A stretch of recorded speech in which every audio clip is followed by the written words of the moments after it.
Close-Up is brought to you by the Kia Sorento R, redefining the power of Kia. If you're going to pick a controversial policy, the old drug testing of beneficiaries would have to be a good one. The government has made no secret of its desire to cut the numbers on welfare, and indications are that staying on the dole will soon get a lot tougher. They want to cut welfare payments for beneficiaries who failed drug tests or refused to take them in the first place.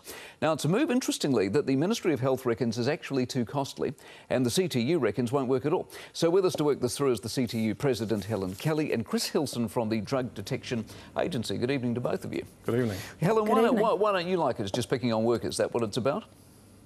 Yeah, and we're dealing every day with good, hard-working people losing their jobs. If that's not bad enough, this government is trying to depict it as if it's somehow their fault.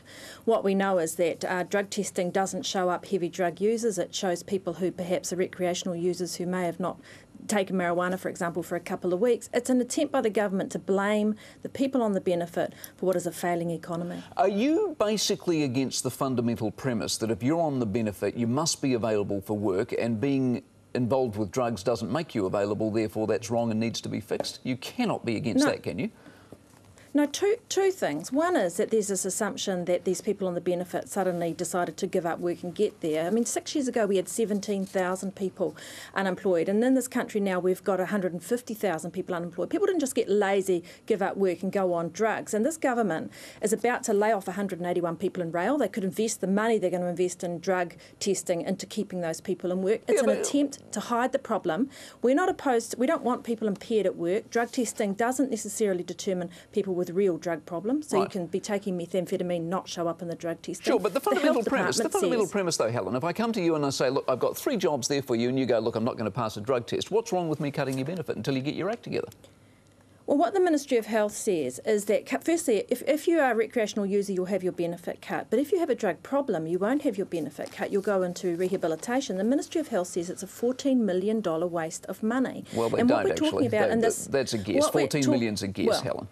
If 10% of people decide that they have a drug problem rather than just recreational users, what the money should be used for in this country is job creation and training. And we keep hearing from the government we have to prioritise, there's not much money, we have to do the right thing.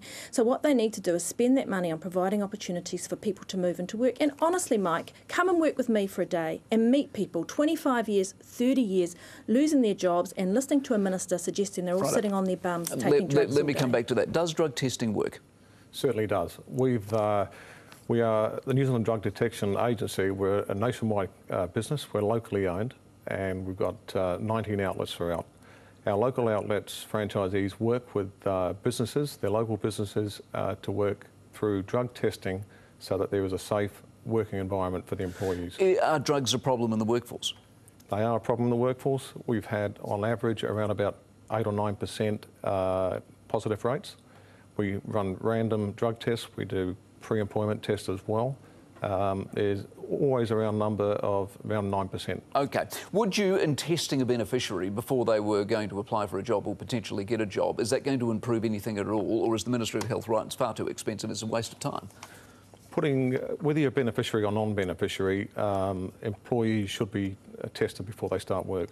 We've got some very dangerous hazardous occupations, for example, forestry, work in remote locations, they work with heavy industrial equipment. So any employee that's involved in that field should be tested. OK. Helen, the reason I said the 14 million's a guess is because they said it might cost that much if everybody was honest about their drug use. So that's at the upper end. And the reality is it's something like $3 million, which is worth spending, isn't it?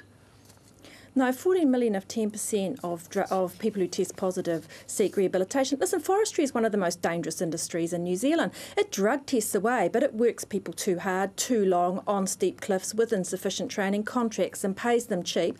And what do the forest owners do? They drug test everybody. And people like Chris sitting next to you give them a cover for health and safety, which is not truly healthy and safe. And we've had 3 people killed in the same forest in a big drug-tested region in the last 18 months. Not a cry from anyone, not from Paula Bennett, not from this government.